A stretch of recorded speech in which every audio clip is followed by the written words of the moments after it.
Well, it's an early special Wednesday edition of Wednesday Night Live. Today we're going to talk a little bit of Jets, we're going to talk a little bit of baseball, and we're going to talk some hockey as well. There's a whole lot going on in the world of New York sports, and we're going to get to all of it right now. But it is Wednesday night, and we are live. Let's do this thing.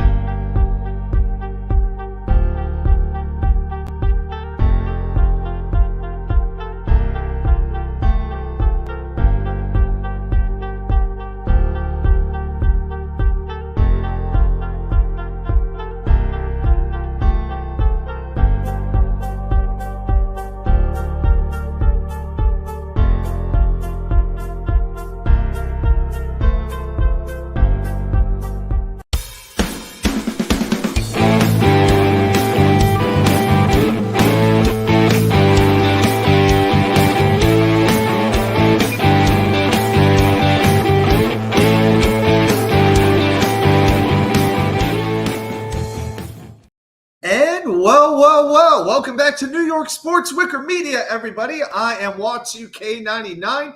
Thank you, as always, for taking the time to watch these videos. And yes, you can see the wicker chair is right behind me as we are recording. Yes, the wicker chair is here in North Carolina. Yes, it is here, and it is here in all of its glory. But I wanted to do a little bit of a different type of a show today because the Ranger game will start at 8 o'clock Eastern. I'm driving up to Wake Forest, North Carolina, which is about 40 minutes away to watch this game with a few other Rangers fans. So by the time I was going to get home, it was going to be close to midnight. Obviously, not enough time to do a show. So I figured I'm working some different hours right now. You know, I'm getting home a little earlier than I used to. Let's go live a little bit early before the game. So this is going to be a little different. Not going to see as many slides as we usually do. I'm not even doing the 3 and out. We're just going to talk about a bunch of topics. If you've got anything on your mind in the chat, welcome everybody who is already here. Feel free to leave a comment in there. Feel free to leave a question, and we could talk about whatever you want to talk about tonight. So how's that sound? So I'm kind of giving I want to give the chat a little extra say tonight. But we're going to get into a few things. I do want to first say hello to Jets Mess. Glad he is here. I see Dane is here too. I'm going to get to his comment a little bit later when we get into the Jets. But I'm actually going to start with baseball. This is going to be sort of a quick hitting show. We're going to run through a whole bunch of topics. And when we're ready to, we'll just go as long as we need to go. Yes, it's a borderline afternoon gym. I'm not used to doing a show when I have to figure out how the sunlight's coming in. That is a little bit unusual for me, but that is what we are doing today. So, because of the Ranger game, we're going to record a little bit early today. But both baseball teams from New York were in action, and that was not good. Well, you got to give the Yankees this. They're still in first place by 2 games over the Orioles, despite losing 2 straight to Seattle. They're actually tied with the Cleveland Guardians for the best AL record, so they're still in a very good spot. Clay Holmes finally blew a save. Not the end of the world. At the end of the day, I keep saying this. Get into the tournament and then see what happens. Now, the other team that plays baseball, or we'll call it baseball in New York, well, we know they've been dead for a while now. The Mets lose again today, 6-3 to the aforementioned Guardians. The Mets just find new and inventive and creative ways to lose. It's no wonder that so many Mets fans are also Jets fans. Hey, Harlan, how you doing? Yeah, because the creativity in losing is pretty amazing. The Mets in the last 2 days hit 3 home runs in each of the last 2 days, and they still lost both games. You've got to be kidding me. They are 3-10 in their last 13 games. Now, look, I'm not here to tell you that the season is over. I'm not going to tell you that it's dead. I can't do that less than 2 months in. But this team is well on its way to being irrelevant, completely irrelevant. Yes, the Mets are 3 games out of the wild card spot, but there are only 3 teams, count them 3, that have a worse record in the National League than they do. Cincinnati by half a game, and the absolutely hapless Colorado Rockies and Miami Marlins. Yeah. Oh, that's right. Yeah, the Yankees played tonight. But the Mets lost today. So, not a good day for the Mets at all, to say the least. But here's the thing. Again, with the Mets, they have to play more inspired baseball. How long can your pitchers not find the strike zone? How long can your star players keep letting you down? How many times can you run into stupid outs on the base paths? And now they're going to return home to a graveyard, okay? And they got a 10-game homestand coming up against the Giants, the Dodgers, and the Diamondbacks. Oh, just a day at the beach. So, yeah, this is one of those things where I'm just hoping the Rangers can keep the season going a long time, because the longer they keep this thing going, the less baseball that we got to pay attention to, especially if you're a Mets fan. All right. I think what we're going to do, I'm actually going to get into the Jets right now, and then I think afterwards I want to talk a little bit of Rangers, and I also want to talk a little bit about the Dallas-Edmonton series. So I want to talk about the Final Four a little bit too. But we all know this is kind of the quiet time in football. So, but we're going to get into a couple of things here. If as OneDrive wants to fail on me, but I'm not going to let it fail on me. All right. Well, I'll tell you what, guys. We're going to talk a little Jets right now. So, everybody, I want to hear you say it loud. I want to hear you say it proud. And let me hear you. That's right. And I want to say a quick hi to the great Dane O, who was here early. He said he's a vet, so I don't know whether he qualifies to break out, but I foresee an excellent season from dark horse candidate Chuck Clark. His jersey is already en route to my house. Let's effing go. You know, this is why Dane is doing his own stuff. Dane is a smart man. Very, very smart man. Now, I will say this. Everybody's got their own jersey philosophy, right? I am not getting a jersey for a player who is under a one-year contract. To me, that's a little bit much. If the jerseys cost $20, $30, well, you know what? We could have that discussion.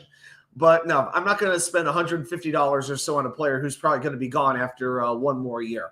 So it doesn't give me the best vibe. Hey, David D., big Jet fan, big Islander fan. Yes, we've crossed the 900 mark threshold, and I finally got paid for the first time this week on YouTube.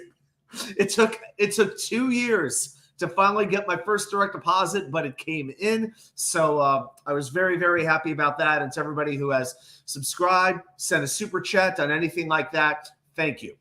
Thank you a million times. Harlan Abraham, not in the jersey crowd. Don't collect jersey. Yeah, I put it this way. I got a Henrik Lundqvist jersey on for the Rangers. I've got maybe I have 5 Rangers jerseys, and they go back 30 years.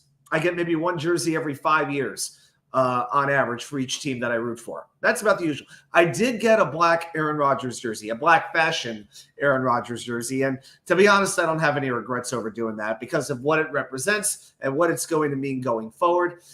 And, you know, I've talked about the jerseys before. I don't want to get into this whole, soliloquy about how I feel about them. But to me, again, it's one of those situations where the overall uniform beats the jersey. So I don't know if I'm going to be buying any Jets jerseys anytime soon, but I will be getting some new Jets merch. I do want something with the new logo on it. So we will do something. Oh, by the way, we will do trivia later today. We will do trivia towards the end of the show. So you will want to stay tuned for that. So I do have trivia for you a little bit later tonight. I did try to make it a little bit easier. I feel like I've been a little bit rough on the chat the last couple of weeks. So on purpose, I'm going to try to ease it up a little bit for everybody. All right. Well, one of the things I wanted to talk about was 5 potential breakout candidates on the New York Jets roster. Now, the type of breakout I'm talking about, I'm thinking Quincy Williams last year. You know, an okay player, a decent player, but somebody who has maybe another level to step up. So I'm not going to include rookies. We're not going to include any of the superstars or anything like that. But I did want to mention a couple of players who I think can take a step forward and make a big impact on this team. And if you have somebody that you have in mind, then put it right down there in the chat. I'm curious to see who you guys are high on as well. I'm going to give you one honorable mention, and that honorable mention is going to be Carter Warren, offensive tackle. Now, our hope is he does not see the field this year because he is the 4th tackle on this team. And if that happens, we know that a couple of players have suffered some injuries. But I still think that Warren, you still have a lot more to work with there than you do with, say, a Max Mitchell. It's just that Warren quite hasn't had the reps. He's still a very raw piece of clay. And to me, a lot of people are talking about with the development of Olu Fashanu. And absolutely they should be. You have Morgan Moses on this team now. You have Tyron Smith on this team now. 2 very, very respected and 2 very capable veterans. And they're talking about referring to the fans, the podcasters, and so on, about how Fashanu is just going to be in great shape because he is going to learn under two great players. Well, to me, Carter Warren is in the exact same situation. Because remember, as of now, the Jets have these two tackles for 1 year each. Now, I think Morgan Moses would be a lot more likely to return to the Jets next year than Carter Warren. But next year, there will be a spot opening up. And yes, Fashanu will likely take that spot next year. We can only hope. But hey, Carter Warren, he could emerge as your swing tackle over the course of this season. He's still pretty young. He's still very capable, just hasn't spent as much time on the field as we would have liked. And again, you have to remember last year, Warren was kind of put into that Max Mitchell role, was the year before, where Mitchell was supposed to redshirt, not play. We know what happened with all the injuries. The rest, as they say, is history. Same thing happened to Carter Warren. So I think a good year of development and some good mentoring will go a long way for him. So that's kind of my honorable mention. I want to mention Jason Brownlee, the wide receiver. And the funny thing about it, I didn't even have him on my 53-man roster when we did the show last week. I had him as just about one of my last cuts on offense.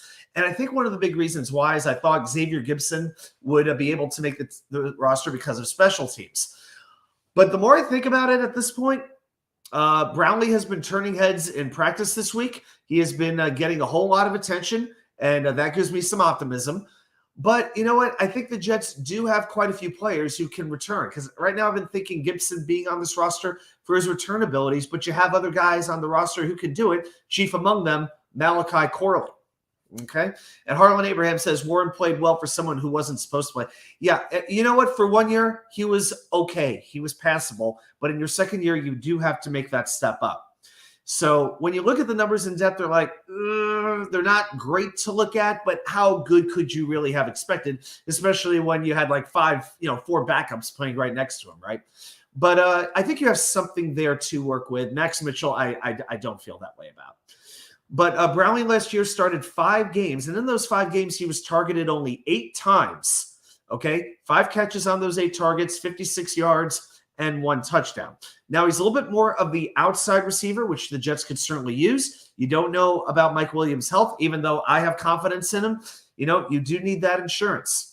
And the Jets in free agency got one wide receiver. That, of course, being Malachi Corley, who is at his best running, short crossing routes, screen routes, things like that. So you might need another receiver who can go down the field and, catch a football for you, especially if you don't trust Allen Lazard like none of us do. Okay, so I think there might be an opportunity for Jason Brownlee to make this roster. But I think it's going to come down to Brownlee or Gibson for that last wide receiver spot. And Jets mess, yep, you and I are on the same page. Jeremy Ruckert, this is year 3 for Mr. Long Island here.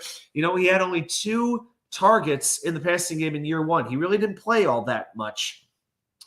And so now you've got 16. So in this past season, he had 16 catches on 22 targets, 151 yards, 1 drop. But of those 151 yards, 51 of them were after the catch. So you do have a tight end who has some speed, can go down the field a little bit, and I'm going to keep coming back to this again and again and again. Aaron Rodgers loves throwing to tight ends. He knows how to make big-time tight ends out of players who you had never heard of. And I'll tell you what, who do I trust, say, Jeremy Ruckert or over, say, like Richard Rodgers from back in the day? If I think of an old Green Bay tight end that nobody's really remembers anymore, I'll take Jeremy Ruckert, especially when you throw in the ability he has to block, the snarl he has, that lunch pail mentality.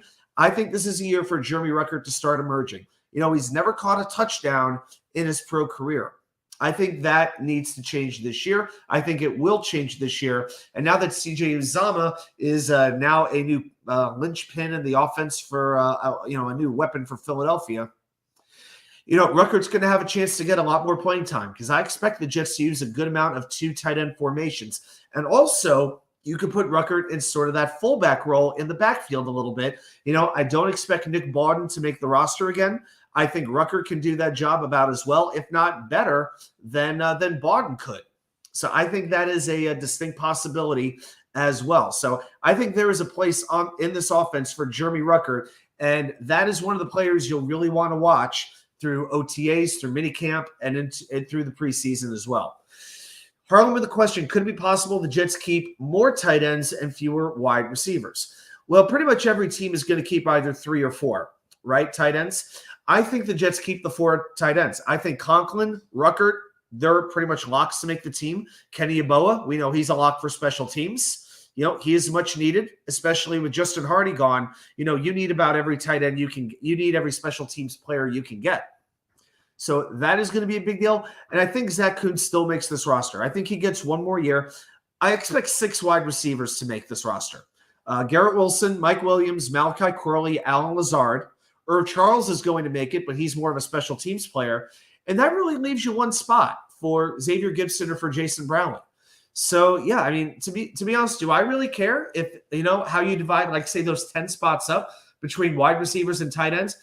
I really don't. Just take the most effective players you could find. And it basically comes down to, do you want to keep between Gibson, Brownlee, and Kuntz? You can keep 2 of the 3. Which 2 are you going to keep? That's sort of the big question. And, the answer is going to reveal itself as the next couple of months roll on.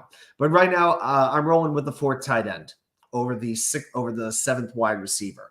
So that's my thought. David D. No, Randall Cobb is a free agent, has not signed, and I don't expect him to sign anywhere. Maybe up until training camp, somebody goes down with an injury. But no, Cobb signed a 1-year deal, so he is bye-bye. Yep, he is not on the roster anymore.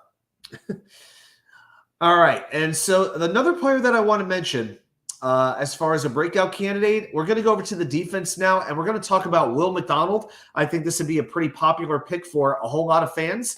Last year played 184 snaps, had 7 pressures, and 3 sacks. But he did have some big tackles, particularly in the backfield. He showed the ability with his explosiveness to get into the backfield.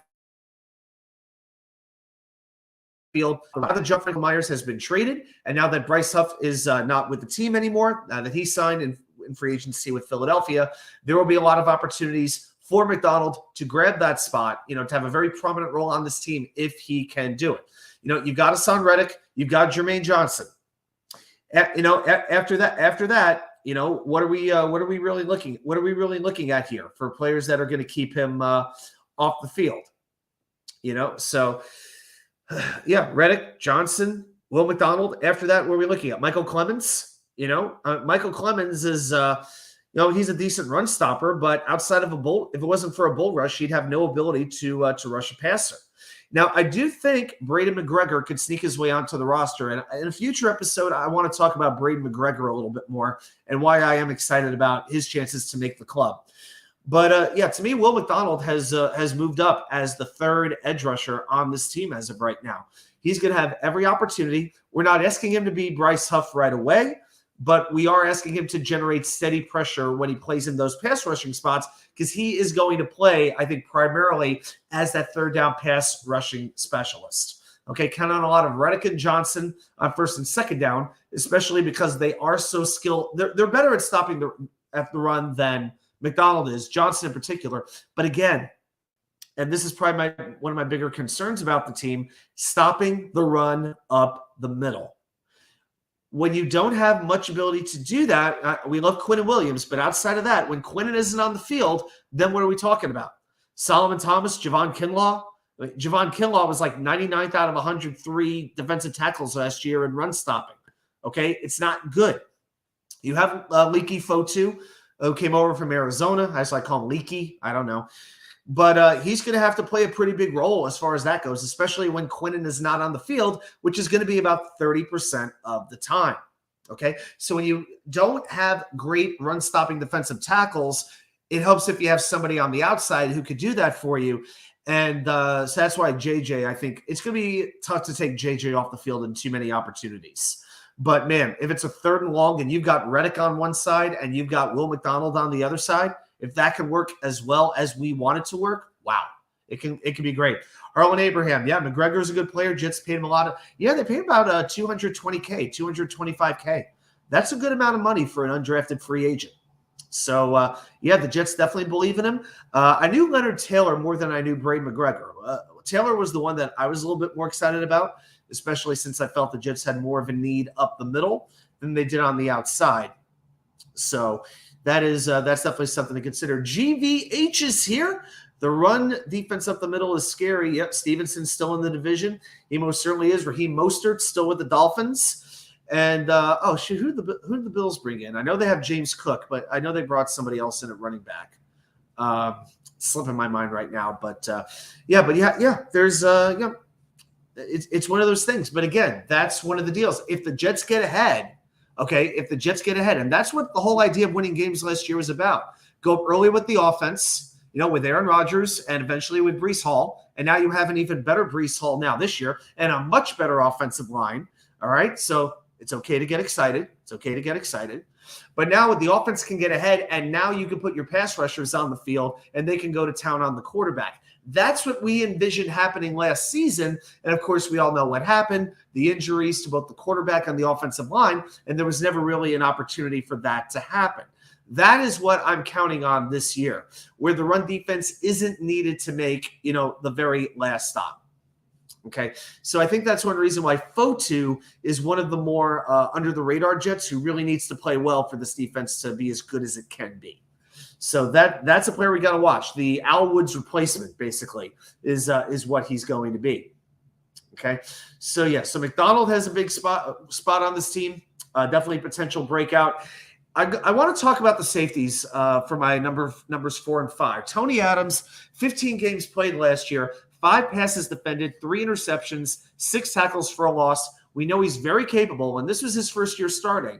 We know he's very capable of making big plays, and we love that. But here's the thing, and this was an issue with the Jets safeties as a whole, the missed tackles. Now, we all know what Jordan Whitehead was, okay? Played great against the Bills, made some big interceptions, but he was not exactly what we would call a reliable tackler. The thing with Tony Adams last year, and I don't think people really talk about this, he had 9 missed tackles last year. Okay? 9 missed tackles, nearly a 10% missed tackle rate. That is going to have to come down a little bit. And, let's just change the background a little bit. Yeah, there we go. Yeah, let's change that up a little bit. So nearly a 10% missed tackle rate, that's not going to fly. That's something I want to see him get better at this year, and I think he has a good chance to. And the reason is the number 5 player on my list, Chuck Clark. And I'm going back to what Dane said earlier about Chuck Clark being a good breakout candidate. I think he is as well, even though this is the 7th year he'll be playing NFL football. All right, so Clark is not exactly a kid, but I think he can have a very big role on this team. One thing about Clark, he doesn't miss tackles. I'm going to go – these were his missed tackles rate over his first 5 years in the NFL. 16% missed, not good. 8.8% took it way down. 5%, 9.1%. And the last year he played with the Ravens, 3.8%. So you can see he's gotten better and better in that particular respect throughout the course of his career. And so I'm very excited to see what he winds up doing. I think he's going to be a very good Yang to Tony Adams Yang.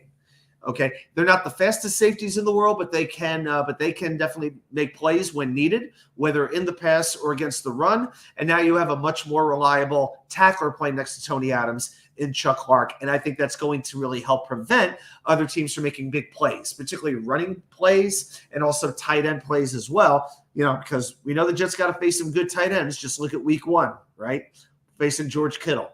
So I think that's like one spot where it'll be interesting to see how they try to defend Kittle. Maybe Ashton Davis gets a little more time in there. I don't know, because we know Davis is probably a better athlete than either of the two of them. So maybe Ashton Davis gets a decent amount of defensive snaps to try to cover George Kittle as well. So those are a few thoughts on the Jets and probably their 5 players that I think have a chance to really break out. And at this point, I tell you what, let's do the trivia right now. I think what we're going to do, I think I'm going to play the trivia right now, and we're going to, from there, transition over to the Rangers, and we'll kind of get you ready for not only Rangers Panthers, but we'll talk a little bit of Oilers Stars as well. It's the Final Four. Let's just bring everything in, and then I'm going to head out to the game. So, everybody, you know what time it is. Every single week, I bust open the books, I open up the websites, and I research. I researched this team, and I quiz you, the most loyal fans of the most loyal fan base in all of the NFL. How much do you know about the Jets? Well, let's find out. Let's play Jets Trivia.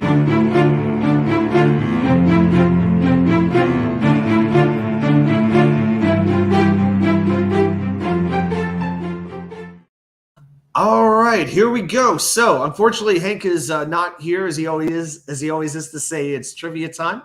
But we will go ahead anyway. So we know the deal. We're going to set the clock for 5 minutes, and I'm going to ask you all a Jets trivia question, and let's see what you've got tonight. All right. So here is your question. We're going to pull it up. So the longest pass play in the history of the New York Jets went for 96 yards. So your job is to name the quarterback, the wide receiver, and what team they did it against. All right. So I'm not asking for Jerry Holmes this week. I'm only asking for a quarterback, a wide receiver, and the opposing team. All right, guys. So, yep, go ahead and start putting your guesses down there in the chat. Hope everybody's having a good week. Yeah, it's been I've been on my job now for 3 days. Things going pretty well. Can't complain. Yeah, I like it. It's a good environment. Got a pretty old building. Yeah, we got an old building, but the people have been really, really cool. So, all right, longest pass play in Jets history, 96 yards. Name the quarterback and the wide receiver, and what team they did it against. All right, Chad, what you got for me?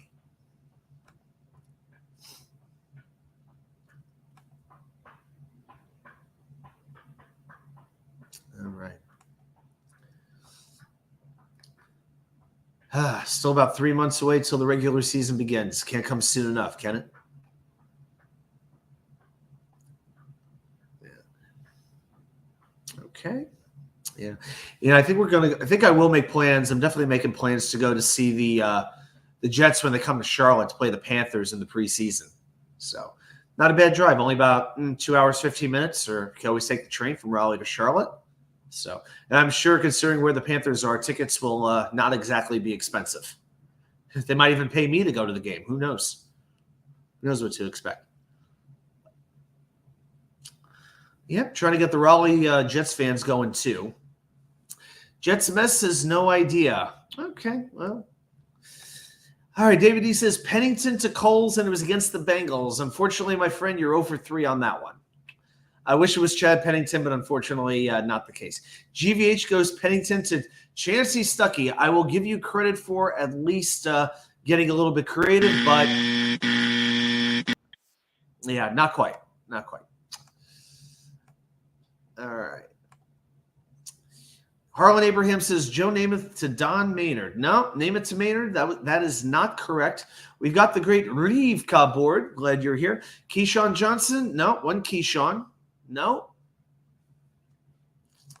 Yeah, Keyshawn was not the wide receiver. I promise these are not completely obscure names, I assure you.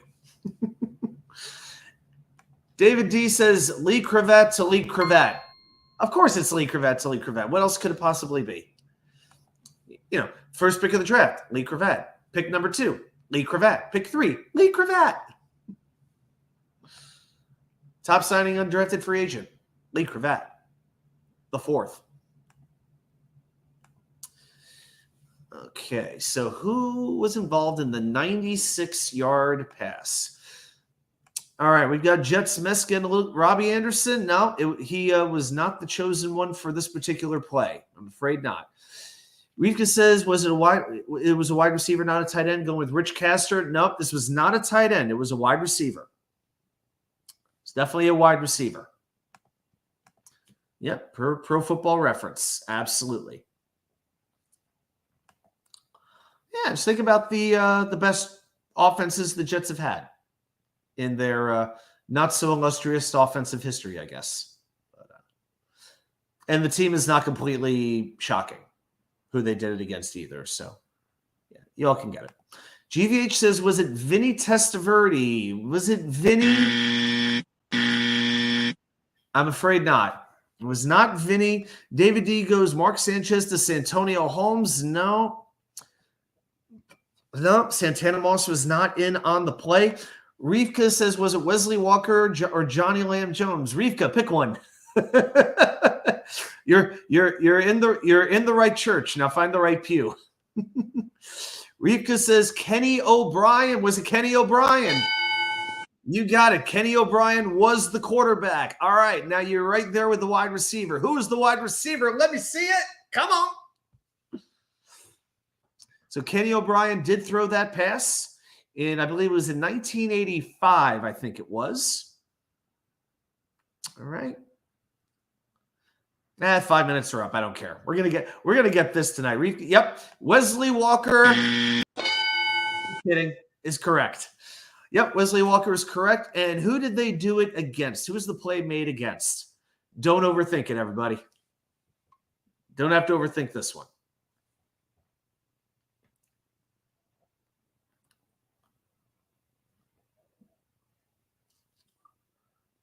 All right.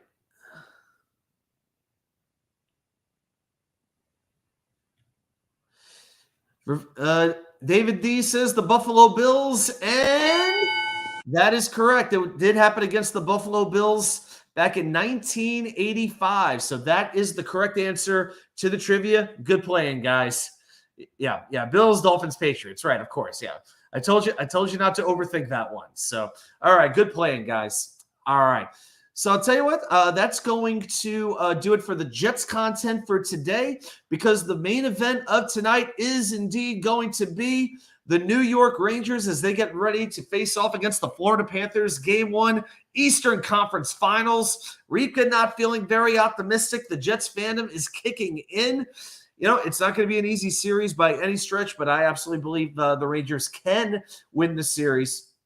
And I've already done a preview video kind of breaking down Rangers Panthers, so you can definitely find that in the archives if you are interested.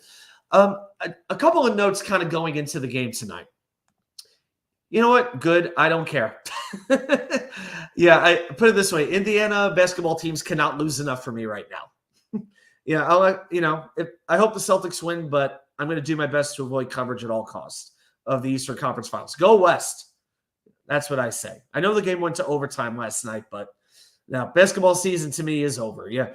I will be doing a Knicks off-season preview. I didn't do any content after they lost on Sunday, but by tomorrow I will have a Knicks video up about free agency coming up and what they have to work with and the big decisions they will have to make. So I expect to have that up by tomorrow night. Rika, you have to understand, being in Raleigh, I was fearing the worst is what it was. Okay. Here's one of the things, though, and I said this.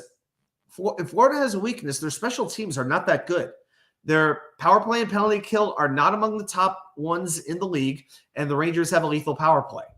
And I have a good feeling. Again, I think it's going to go 7 games. I think there could be a very, very ugly game in the series, like Game 5 was. But I think that the Rangers can match up what the Panthers do well. I really do. These are very similar teams to me. You know, both teams can score. Both teams have very good offensive defensemen. They can hit. You have great veteran goaltenders, although Igor is much younger. And you have great head coaches who have been around a long time and won a crap load of games in their careers. But well, overall, Florida had converted 22% of their power plays in the regular season, and the Rangers converted 31%. So I'm not looking quite as much at the rankings. I was looking at the overall percentage. So, yeah, penalty killing is a little bit closer. Rangers at 89, Florida about 85, 86 is kind of where that is.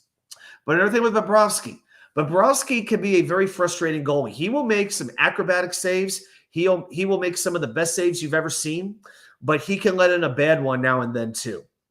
So it's one of those situations where I just don't know if you really trust Bobrovsky in a playoff spot. He hasn't ever really proven it.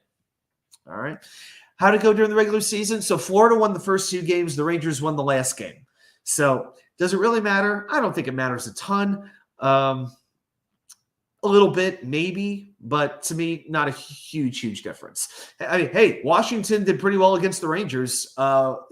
Rangers and Capitals went 2-2 against each other.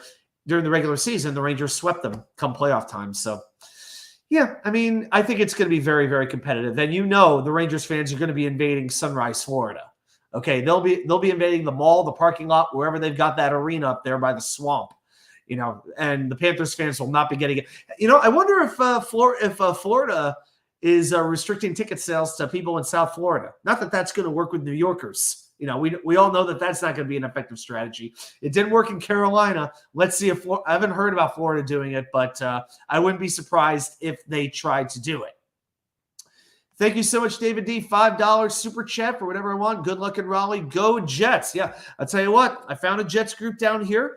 Probably the biggest thing that I want to do is just try to organize them a little bit because there's like 2 or 3 groups within it. And to me, I don't know if this is a big enough area where you really need multiple groups. 2, maybe. I don't think there needs to be any more than 2 on game days. So I don't want to come in and start saying, well, this is how you should do it because that's not my place. But I do want to say, guys, just make a freaking decision already. Just do that. Just don't overcomplicate things. Okay? 20 minutes is not a long drive. You could drive 20 minutes to watch a game, especially when you're with the right group. Florida doesn't give up a lot of shots, Weaker says. The Rangers didn't take so many against Carolina, but they made them count. That was one of the advantages of Freddie Anderson being in goal. Anderson had a great regular season, but not necessarily a goaltender who's going to put a team on his back and carry them. Bobrovsky, he showed he could do it in the regular season. Shesterkin has definitely shown that he could do that in the past. We'll see what he can do in the series. But I think that Florida is going to be facing a much tougher Rangers offensive attack than what they faced in Boston, especially considering Brad Marchand did not play for a good portion of that series. I think Boston had a kind of limited offense, and Florida was able to take advantage of that. Because those games were close.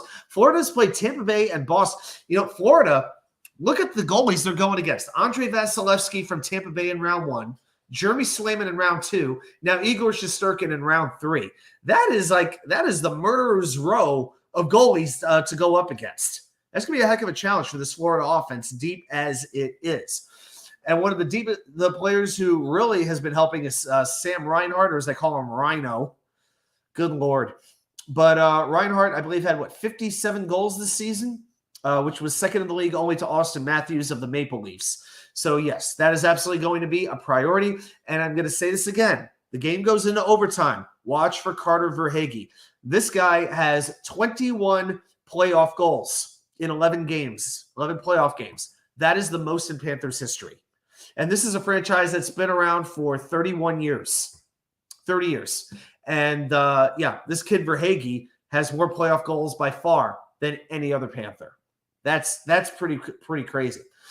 But the Rangers have a lineup decision to make, whether they're going to play Philip Hedl or Matt Rempe. The vibe that I'm getting right now is that it seems to be Hedl going in and Rempe sitting. And because Rempe and Brodzinski were the extra, and Zach Jones, those were the extras in practice earlier today. To me, I don't know if I love the decision. Florida has a lot more snarl than Carolina did. Florida is more like Washington in terms of their willingness to be physical. They just have a lot more offensive talent. Okay, so to me, I look at the Rangers' most physical players. Yeah, you have Will Cooley. You have Jacob Trouba, who will certainly hit. But we've seen Trouba has a tendency to take penalties. Don't forget the 3 he took in the 1 game against Carolina. And I think there's going to be some point when you want Matt Rempe in this lineup. I know he only plays about 5-6 minutes a game, but as many hitters, no team delivers more hits than Florida. That's one thing you have to wonder about. Florida is the highest hitting team in the NHL, but they're also the second most penalized team in the NHL, and they're first if you look at penalty minutes per game. Okay, so this is a situation. If Florida getting over aggressive, how are the referees going to call this game? This is going to be a situation where the Rangers would really, really thrive on the special teams. So that's something that they're really going to have to take advantage of their power play. No question about it. Rika says Rempe is too slow for the playoffs. I got to be honest with you. I think Rempe's a pretty decent skate. I'll tell you who I think is too slow for the playoffs, and that's Blake Wheeler. I got nothing but respect for him as a person, as a player, but Wheeler is like one player I don't want to see in this lineup. He was slow. I think Rempe could outskate Wheeler at this point in their careers. Just my opinion, but I think Rempe can keep up. I think he will forecheck. I think he can make some plays. He is willing to get in front of the net, in front of Bobrovsky. And so maybe it's a situation where you start off with Matt Rempe, but eventually you move it over. Especially if you do need a little bit of a scoring punch, then you could insert Hedel, maybe put him with Wenberg and Kakko, and put Cooley on the fourth line with, say, Jimmy Vesey and Barclay Goodrow, and then you wind up sitting Rempe. I'm open to that, but for me, I want to have some physicality to start off. But my guess is it is going to be Hedel. And, hey, I'm cool with that. Long as he can play, as long as the Rangers don't get bullied up and down the ice, then I'm fine with it. All right. So, yeah, definitely. Yeah, good chats, everybody. Thanks for doing that. We got a nice crowd in here. Yes. For anybody who is joining us a little bit late, yes, your eyes are not deceiving you. It is not 11 o'clock at night. Yes, the sun is still out. At least it is where I am. But I'm heading up to Wake Forest, which is about a 45-minute drive away, to watch the game with a few other Rangers fans. And by the time I get home, it's going to be about 11:30 at night. Way too late to do the show. So I figure let's come on right now. Let's talk a little sports and whatever's on everybody's mind. All right. Now, I do want to spend a minute and talk about the Dallas-Edmonton series, because I think this is going to deserve a little bit of attention as well. All right. So this series will start on Thursday, the 9th time these teams are making the playoffs, are playing each other in the playoffs. First time since 2003. Now, we'll talk about a couple different things. First of all, both these teams are loaded with star power. If I had to pick, say, the Conn Smythe winner of the first two rounds for each of these teams, I would start with Dallas. I would go with Miro Heiskanen and their defenseman. You could talk about Wyatt Johnston, the 21-year-old Dynamo forward, who was looking like he's going to be around for a long time. But Heiskanen's been really good. He has led the Stars with 13 points, 5 goals, 8 assists. He had 8 points in just the second round alone. He is playing 28 minutes per game. That is the highest among any defenseman in the playoffs. And for the Oilers, it's almost always the same two guys, Connor McDavid, Leon Draisaitl. But right now, I would give the edge to Canada Draisaitl. He is really producing. He has 24 points in the postseason. McDavid is next with 21 points. Also, Draisaitl is leading the NHL, averaging 2 points per game in the playoffs. Also has 6 power play goals. 6 power play goals. Also 2 game-winning goals. That's tied with Zach Hyman. For second on the Oilers, Evan Bouchard, defenseman, has 3 game-winning goals in the playoffs. That's pretty impressive. I want to say a quick hello to my buddy Johnny Jimenez, still holding up the fort for me up there in Virginia. Hope you and everybody are doing great. Hope you, Mrs. Johnny, and the Johnny Juniors are doing fantastic. All right.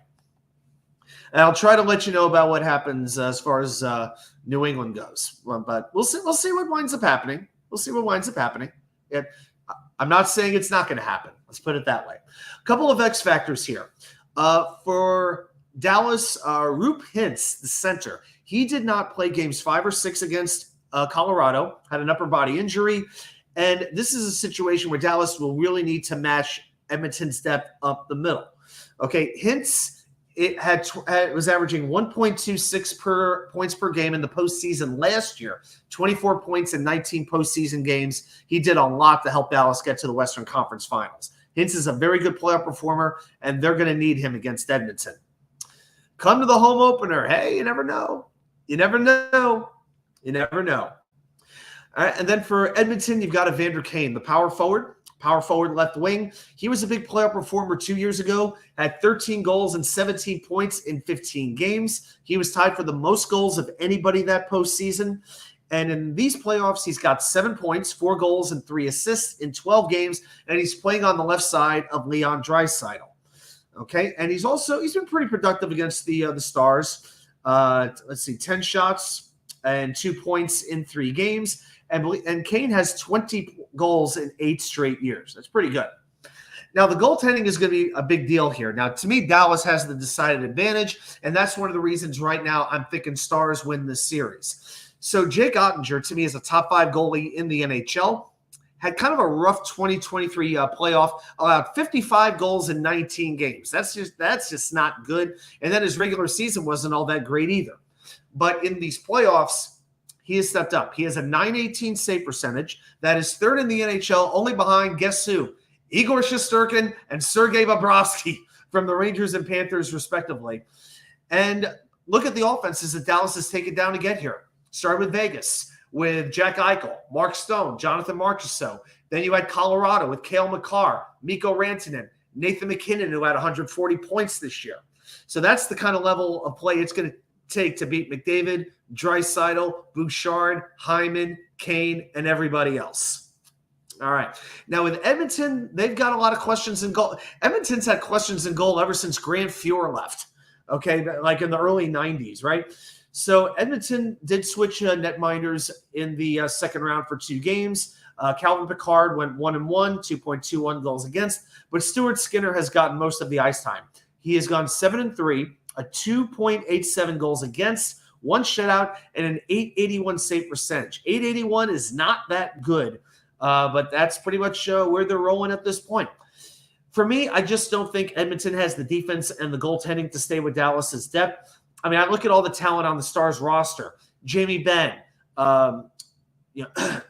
Jason Robertson, Tyler Seguin, Wyatt Johnston, Joe Pavelski, plus the defense with Heiskanen, Lindell, all these, Ryan Suter on the third pair, a great defensive defenseman. To me, I think Dallas is about as deep of a team as there is right now. I think it's, any one of these teams can win the cup. You can make a good argument for any one of these teams, but if I had to rank them 1 through 4, Edmonton would definitely be my number 4. And after that, I think I'd probably go, if I'm being completely real here, I'd probably put Dallas number 1 just because I think they're the most likely team to get to the finals. And I'd probably go Rangers 2, and I go Florida 3.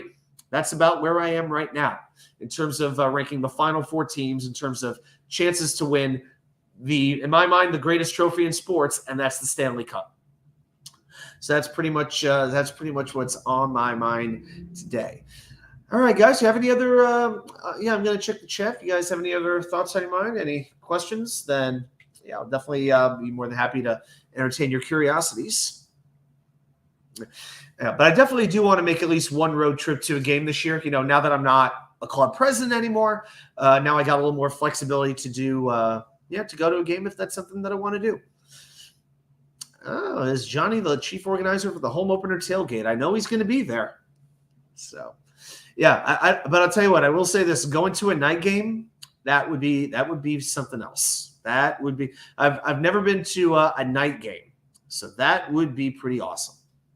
That'd be fun, and there'll be plenty of opportunities to do it for sure. But I was thinking Nashville, but even before the season, I was thinking Nashville because I really enjoy that city for many reasons. I think Nashville is a fantastic city. And the last time I was there for Christmas 2 years ago, and the average temperature that winter was about 8 degrees. It was so cold that half of the tourist attractions were closed down. You could hardly breathe without feeling like your lungs were going to collapse on you. It was nuts. So it'd be nice to go to Nashville for some better weather. I don't know if I could do 2 weeks in a row, but I'm not saying it's not impossible. Did they announce? Let's see here. I know they announced the schedule, but I think they released the. Okay, so the Titans game is a 1:00 game. All right, well that definitely makes it easier because I know I could fly Raleigh to Nashville and vice versa nonstop, which would make that a lot easier.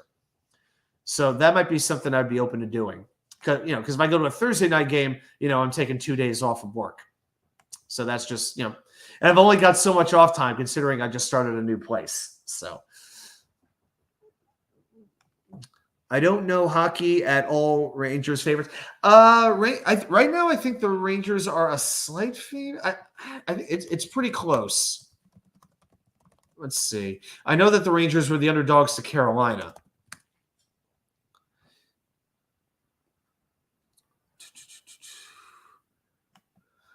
I'm going to the New York Times. Yeah, there's a reliable resource.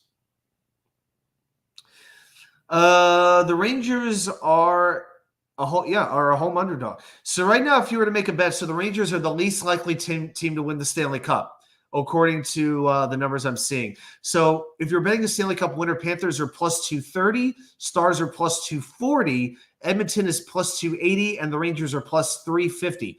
So now, I don't know a whole heck of a lot about betting on the odds, but yeah, the Rangers are definitely the least likely team of the four, according to the experts, to win. So we'll see what winds up happening. But again, the first series was pretty easy. I knew the second series was going to be a war, and it was everything including that. I mean, there were so many opportunities that Carolina had to win. I mean, the Rangers had to win twice in overtime. Even in Game 6, Carolina hit about 3 or 4 posts before the Rangers started their comeback. Just crazy. It was crazy that they pulled that out. I was too nervous to watch. I DVR'd the game, and I didn't even start watching until 10 o'clock. I was just too nervous. It was rough, but yep. And thankfully, my car tires have not been slashed yet, even though I have a Ranger sticker on the back of my car. But nobody's been giving me any crap because where you just can't. You really can't at this point. But I try to be a good winner the rare times that I get to be a winner. Because I just try to be the kind of winner that other people would be around me. That's about it. Jet season can't get here soon enough. I know. This is the tough time for content when you have to start really breaking down, coming up with lists and rankings and come with anything exciting that you can, ranking the Jets roster from player 75 to player 1, or ranking the opposing quarterbacks, or easiest game to the worst game, most exciting game to the least exciting game. You just do whatever you can, until you start getting some actual storylines, like when training camp starts. So yeah, probably the next 2 months are going to be the most challenging as far as Jets content goes. But you know what? You want it to be challenging because if there's news, that usually means something bad's going on, right? So we don't want any more bad news. That's right. Yeah. Did Belichick teach you how to do that? To wear a body cam all day at OTAs? Adam, I don't want to watch our Rangers play. I feel like I'm a jinx. I get it, man. I get it. And now with the Knicks out, we're running out of options here. I don't want to have to watch baseball. Oh, with that misery. Spaceman Sports, hello to you as well. Thanks for stopping by, man. I appreciate it. There you go. Well, you know what? I wasn't doing the live show until July. July is when I began the live content. That's when I started doing the live show. So, yeah, it was right about the middle of July. So, yeah, we're getting close to episode 50. We're getting very close to that. But, yeah, I wasn't doing the live shows at the time. I was doing content, but the live show debuted in July once I got the opportunity to do my own thing. There's Nate. Yep, Nate's there. There you go. I agree. I think the Bruins would have been a much better matchup for the Rangers. A little more physical, not as much speed, definitely not as deep. You would have been facing a really good goalie, though, in Jeremy Swayman. But you know what? You have to beat the best to be the best. And so that's the opportunity that they have tonight and for maybe the next 2 weeks. Rika, it's okay to admit it. It's okay to admit it. A lot of people did, and I'm actually glad I did because I didn't post any stupid shit on social media, which I have done in the past. Oh, Nate, I know. Again, they're only 3 games out of the wild card, but I know they stink. It is brutal. I mean, I was actually thinking, oh my God, I was thinking Saturday about going to the game in Miami. That was the one where Diaz gave up the 4 runs. Thank God I did not go to that game, even though the ticket included a free beer festival. That's how desperate they are to get people into that dump of a ballpark. But oh man, I am so glad I did not waste my money on going to a Mets game. I will be going to Chicago around Labor Day with the 7 Lion Army. So I'll be there on the south side going to Comiskey. I'll be in Chicago for about 5 days. Very, very excited for that. But as of right now, yeah, I've got no plans to go to Citi Field. Not right now. Why would I go? Unless there's a really good giveaway, what's the point? What's the damn point? Sad.